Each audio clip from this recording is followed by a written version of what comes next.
Hello, friends, and welcome back. This is part 2 of a multi-part coaching session with one of our coaches from the Teacher Career Transition Academy. So if you haven't listened to part 1, head back to our channel and check that out before listening in because we're kicking off right where we left off. If you've already listened to part 1 with our coach, then let's dive in. I'm Lisa Harding, ex-EdTech CEO turned certified teacher career coach. It wasn't all that long ago that I was recruiting, interviewing, and hiring teachers for roles in corporate America. Teachers that ended up being some of my all-time best employees. Fast forward through my own career transition, where I left my role as CEO to become a stay-at-home mom, I now work with and empower teachers to transform their lives by turning their once distant career dreams into realities. In this podcast, I give you simple, actionable, step-by-step strategies to help you do the same. If you're a burnt-out teacher or simply need a change and you're looking to create a life you love, you're in the right place, friend. Let's get started. All right, so we've talked through a couple of those obvious differences. We're going to talk through the non-obvious differences now. So these are things that might look, again, very different depending on where you land post transition. However, they're things that I think are often overlooked and not thought through necessarily as people are going through their transitions. So we talked about the hierarchy as the last obvious, or organizational structure as the last difference within the schools. So with that depth in an organization on the other side of the world, right? So we oftentimes see a little bit of a difference in career advancement opportunities and pathways. And so what do I mean by that? When I was talking about just the realities of a career change, we talked about sometimes it's about getting your foot in the door, right? It's all about how do I land this first job? Now, there are some caveats to that, right? You don't want to just jump if it's something that does not interest you or really brings you back to where you're at right now. But sometimes it is just a lateral shift to get into the industry you want. So when those instances happen, the opportunities for mobility in an organization on the corporate side or even sometimes nonprofits are greater than within the classroom. So the career advancement opportunities or even the pathways are vastly different. There are a lot of organizations that invest in internal growth, right? And so for instance, my husband, he works for an organization that anytime they have a new position, they are going to try and fill it with someone who is already at the organization. And so that opens doors and pathways for their current employees to move up their ladder, so to speak. Whereas in schools, that's just not always the case. And so you just have the ability to advance and grow a little bit differently within the corporate side. And I should put a caveat. I'm using corporate as a generalized term for organizations outside of teaching. We've talked a little bit about the work environment in terms of in-person, remote versus hybrid, but also looking at the work environment that you would experience in those situations. And so again, very generalized here, but for work environments for teachers, you're usually in a classroom, right? If you're in person, the classroom may or may not be equipped with the appropriate technology that you are needing to teach your class, right? So sometimes that requires you to improvise. Within the office, you might be, or on the corporate side, you might be working in an office, you might be working in a cubicle, you could very well be working in an open environment, right? A lot of organizations are moving to a little bit of a collaborative working space.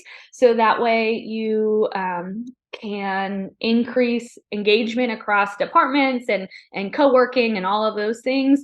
And then looking at work from home, some organizations will fully equip your households with the equipment that you would need. So don't be afraid to ask for those types of things when you're talking about shifting to a remote work environment. So that might mean that you have the ability to ask for a computer or a desk or a chair, or different things like that from work from home. And the same thing for hybrid. So hybrid's going to look different. The office might allow you to have certain equipment, and then they might also do things within your house, right? So things to look at in terms of the physical environment that you're going to be working in, it will just look a little different.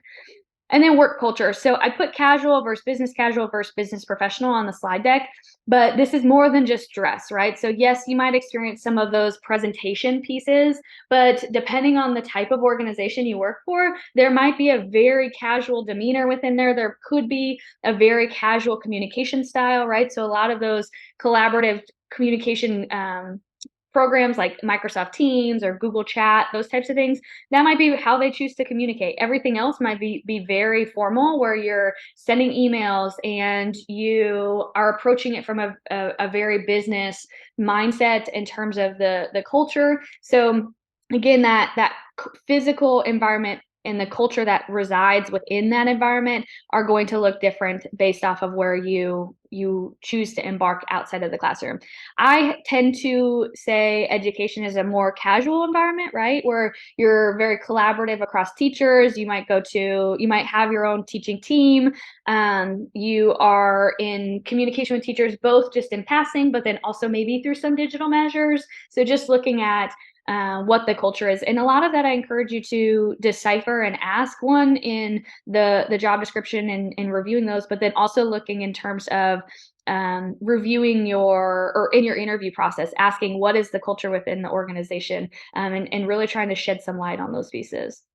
A couple of other not obvious differences are performance metrics and pay implications. And so a lot of organizations in corporate and maybe some in education as well, typically your education is going to be in teaching settings, you're going to see pay increases based off of years of service and those types of things. Maybe it's even degree level, right? So if you go on and get a master's degree, that brings you to a different pay grade. Within a corporate setting, a lot of times they're doing performance evaluations, and that's what's dictating your increase in salary, things to that nature. You might also see them doing cost of living raises. Sometimes too, they do like annual bonuses based off of performance. And so those are some things that are going to look a little bit different. And so within education, you don't typically see, or it's not always common to see, if you exceed state testing levels, right, that you get a bonus, right? Now within corporate, if they exceed a certain sales goal or whatever that might look like, that's when they're going to see some of those different things. And so again, those performance metrics typically drive some pay. So there's a little bit of an incentive to perform better. Communication and collaboration structure, I've talked a little bit about this, whereas within schools, you're going to be working alongside maybe teachers of the same subject. You're going to be working alongside teachers within your team or whatever that is, or teaching team.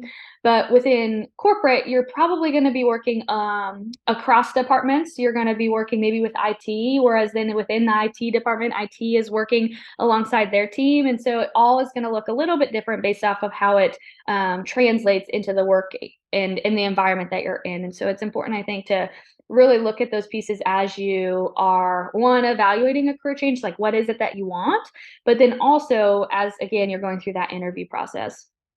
I mentioned this a little bit briefly earlier as well, about how in teaching, you're typically, again, generalization in a classroom. Sometimes that classroom provides you access to the technology, the resources, the supplies, all of those things you need.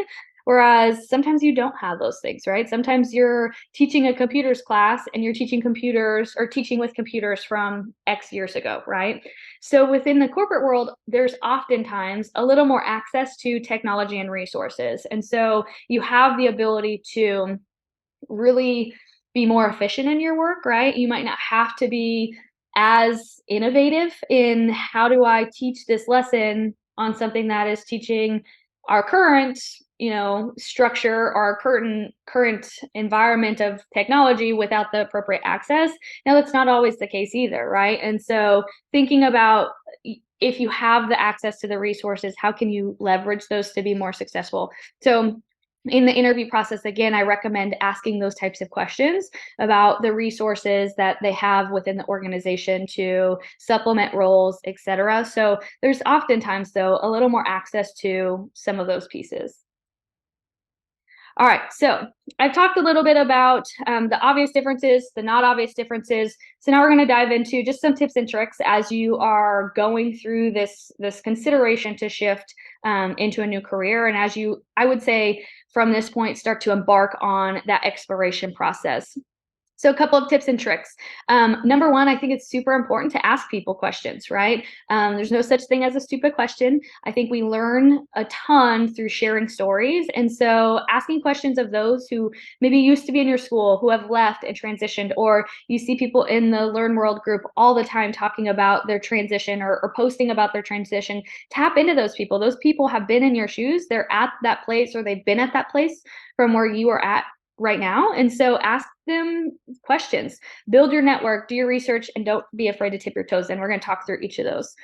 So when you're thinking about asking questions of those that have been in your shoes, I've got a couple of questions on the slide, but learn from the things that they, maybe made mistakes in, or learn from the things that they wish they would have known. So one of my favorite questions to ask people, whether people enjoy it or not, I usually ask a question, what's a question I should be asking that I'm not? Because we don't know what we don't know.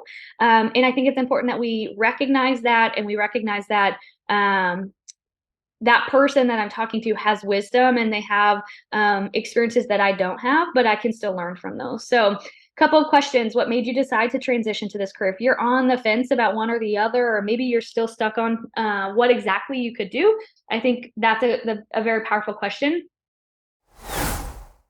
Today's episode is sponsored by the Teacher Career Transition Academy. Are you eager to explore new possibilities but find yourself unsure of where to start? Look no further than our Teacher Career Directory. Available for free, this comprehensive resource features over 200 careers tailored for transitioning teachers. Dive into detailed insights including average U.S. salary ranges, occupational outlooks, and even a personalized skills and interests inventory. Download now at teachercareertransitionacademy.com/directory. I'll also drop the link in the show notes of this episode. So don't miss out and claim your free directory today at teachercareertransitionacademy.com/directory. How did you go about researching and exploring? There's so many tools out there that will allow you to start that exploration process. So asking them, where did you start, right? Because sometimes starting is the hardest part. What challenges did you face during your transition? This is something that allows you to prepare for something that might come up that you weren't prepared for, but because they shared that they faced that challenge, you can do a little bit more of preparation. What skills or experiences from your previous role have you found most helpful? This, I think, is really important as you're thinking through maybe even developing your career development or your career documents. So your resume, your cover letter, LinkedIn profile. So thinking about the skills that they're using daily and how can you leverage and emphasize that you possess those to an employer. What advice do you have? How did you market yourself? A lot of times it's all about getting your face out there, and in such a saturated or oversaturated job market right now. It's getting your face out in front of people and your name in front of people. So we're going to talk a little bit about networking through a couple of sessions as well. What do you enjoy most about your new career? This, I think, can be used a couple ways, right? If you have the same enjoyment and that same passion sparks something in you, it could confirm that this is the industry that you should look into, or this is the type of job you should look into. Or if they're like, oh, every day I do X, Y, Z, and you're like, that does not sound fun, right? It's another way you can start to sift through the different types of things or pieces that you can move into post classroom.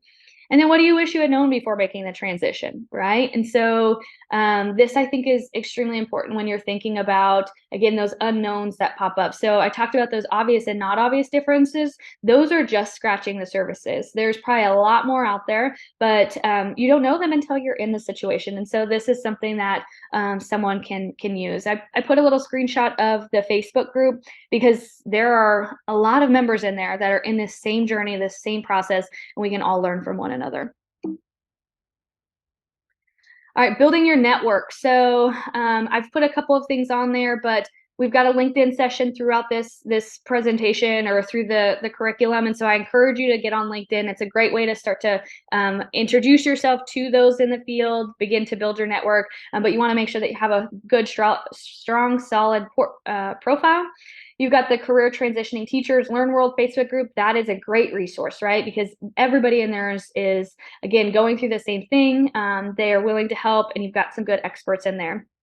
Eventbrite, if you didn't know, you can actually look up events on Eventbrite for networking opportunities within your region. So I encourage you to get on there, and the same is for Meetup, which is the little M on the screen. So Eventbrite has virtual events, Meetup has virtual events, they've got some in-person things. You can also look up some professional development opportunities on here, so ways that you can engage in organizations that are active in the industry that you're wanting to go into, because again, it's all about building a brand, building your network around you.